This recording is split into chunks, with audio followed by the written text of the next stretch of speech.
Hey guys, it's half of my side of the bed, JustLee, and I am back for the second video in my 5-part video series. If you missed the first video, go back and check us out, or go back and check it out on our page, on our Instagram page at my side of the bed _ Facebook page, my side of the bed, and also you can subscribe to our YouTube page, Chris and Leisha Hayes. So if you missed it, go back and check it out. The second word that I'm going to highlight is compassion. Now, we all, know what compassion is. We know what it is to have compassion for someone. When we see someone suffering or their misfortunes, we have that pity or concern for them. But how does compassion connect to communication in our relationship? How does it build a relationship up when it comes to compassion? So there's two things. First, we have to have compassion towards ourselves. Then we have to have compassion towards our spouse. So normally, and this is a natural reaction, when someone is angry at you or your spouse is angry at you, it's because you've made them feel vulnerable and they're protecting their vulnerability. So first, in order to have compassion for yourself, you have to know your true feelings. You have to know what are your true feelings. If you lash out on someone, was it really because you were angry at them, or was there something else going on inside of you that you could have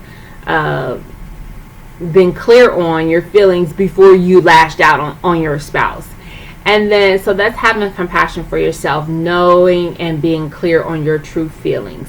Having compassion for your spouse. If your spouse comes at you, say, for example, you say something to them and then they reply angrily, it's because they're protecting their vulnerability. You made them feel vulnerable, so they're protecting those feelings. So have some compassion. If they say something in an angry voice or, in a combative way, think about why. What did you just say to make them feel vulnerable where they had to protect their feelings?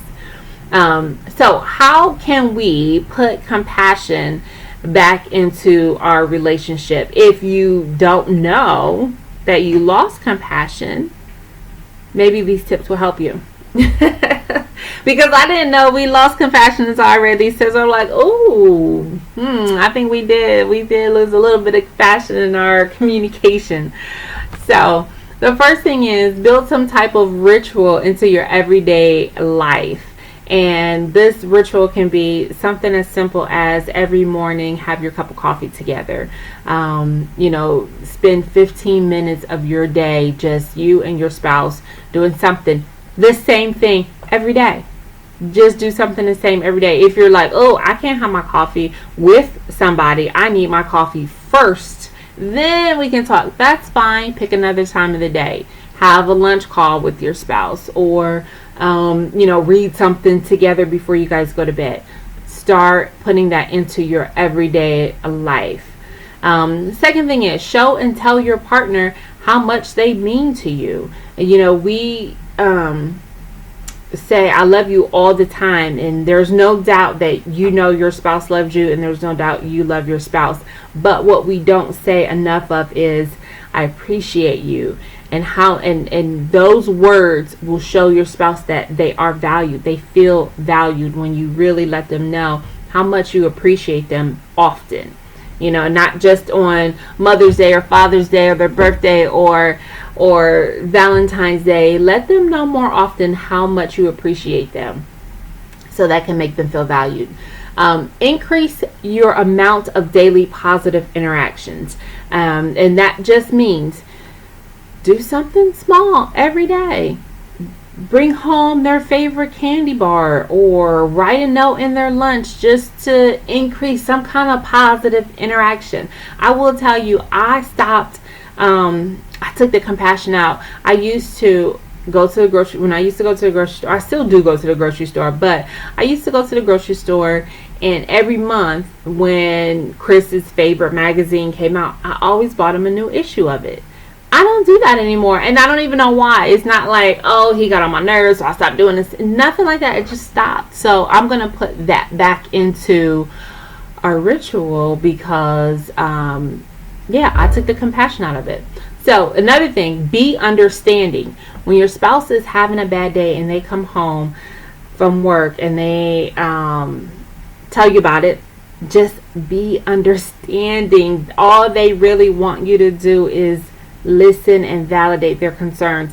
And I say that because I'm so guilty of that. You cannot come to me with an issue and I try not to solve it. I have to give you advice on how to solve it. And not everybody wants that, or not at that particular time. Like most of the time when your spouse comes at you with an issue that happened at work, they just want you to validate that they were feeling what they were feeling at that time. They're not looking for advice. They want advice. They will definitely come and ask you for advice when they're ready to receive it. And I have to be mindful of that. So just be understanding. The fifth thing is show gratitude. They say that gratitude is the secret that could put therapists out of a job.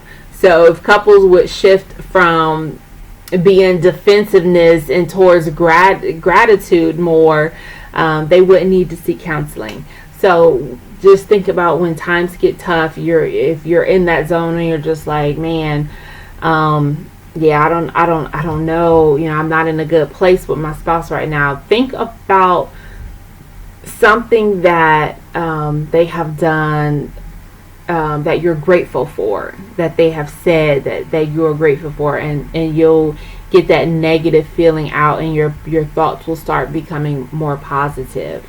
Also, last thing, practice loving kindness during 4 key points of the day. Crucial moments of the day. There are 4 of them. When you first see each other in the morning, when you say goodbye to each other, when you first see each other after coming home from work, or at the end of the day when you come home from work, and when you say goodnight. Those are 4 times that you absolutely have to be positive with each other. You can cuss and fuss and argue throughout the day, but those 4 times, make those 4 critical moments of the day, make those positive interactions. Now, there are some compassion blockers that you also need to be aware of, that you need to stop doing. Absolutely, right now, stop doing these things. I would pound on the table, but it'll shake my camera. So the first thing is judgments. Compassion with judgment is not communication. You cannot communicate properly if you are judging each other. So if you tend to hear your spouse say, oh, you're lazy, or if you say she's selfish, you're judging your partner, and that's blocking your communication. That's blocking the compassion out of your communication. So stop the judgments. Second thing is comparison. Stop comparing yourself to other people. Stop comparing your spouse to other people, and stop comparing your relationship to other people, other people's relationship. When you do that, when you start comparing, you start to lose your own confidence. You start to lose hope for your future with your spouse, and instead of being motivated and inspired, you're losing ground instead of gaining ground. What is for you and your spouse is for you and your spouse only. And then the third blocker of communication is denial of responsibility. When you start to deny your end of responsibility, what you're going to start to do is distance yourself from your spouse. And you don't want to do that. You want to take responsibility. If you're responsible for something, own it. Own your fault. Own your responsibilities. So I know I have talked more than what I thought I was going to. If there is anything that you want Chris and I to discuss, send us an email at samesheetsdifferentpillows@gmail.com. Make sure you follow us on our social media platform, Instagram at mysideofthebed_, Facebook mysideofthebed, and don't forget to subscribe to our YouTube page, Chris and Leisha Hayes. Talk to you guys later. Bye.